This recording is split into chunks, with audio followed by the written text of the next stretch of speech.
Read me carefully. We split the tutorial in a small parts to keep learning and practices easily. Watch all from playlist. হতে হবে optimised. আমরা চেষ্টা করব optimised যদি ranking এর ক্ষেত্রে করেন, র‍্যাঙ্কিং এর খাতিরে করেন, তাহলে টাইটেলটা অবশ্যই অপটিমাইজড হতে হবে। আর যদি আপনি শুধু ভিজিটর পাওয়ার উদ্দেশ্যে করেন তাহলে অপটিমাইজ করার কোনো দরকার নাই, এবং ভিজিটরের উদ্দেশ্যে আসলে অপটিমাইজ না করাটাই বেটার, কারণ ভিজিটররা বুঝে কোনটা কি, গুগলে বুঝে।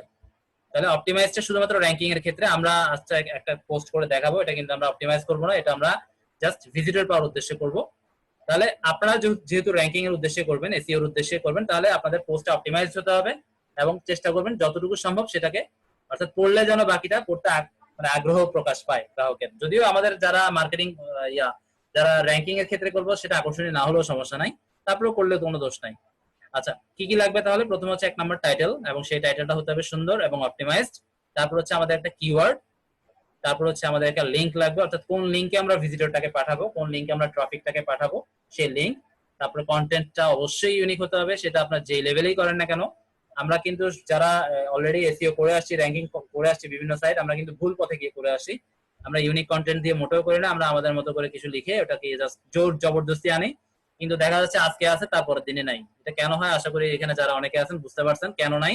কারণ আমাদের ওখানের মধ্যে সব অযাচিত কিওয়ার্ড, অর্থাৎ কিওয়ার্ডের উপরে কিওয়ার্ড দিয়ে দিয়ে আমরা সেটাকে জোর জবরদস্তি আনছি, যেটা র‍্যাঙ্ক ব্রেনের এটা ধরতে হয়তো 1 দিন 2 দিন বা 1 সপ্তাহ সময় লেগে যায়।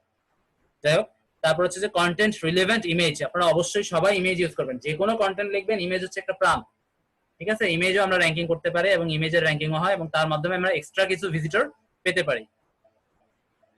আচ্ছা, আমাদের টাইমটা একটু কেউ বলেন তো, আর কতক্ষণ আছে?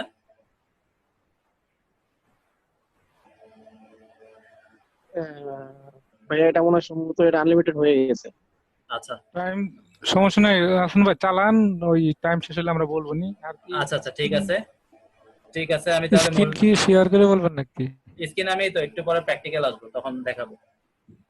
আচ্ছা, কি কি ঠিক আছে, লাগবে তাহলে? আমাদের কন্টেন্ট রিলেভেন্ট ইমেজ এবং ট্যাগস, এগুলো আমরা একটু পরে ক্লিয়ার হয়ে যাব। এখন জাস্ট এতটুকু শুনলেন আপনারা। আর কমেন্ট করার জন্য তেমন বেশি কিছুই লাগে না, একটা কিওয়ার্ড, একটা লিংক এবং একটা কন্টেন্ট রিলেভেন্ট ছোটখাটো কমেন্ট হতে হবে, ব্যাস শেষ। কমেন্ট করাটা খুবই সহজ।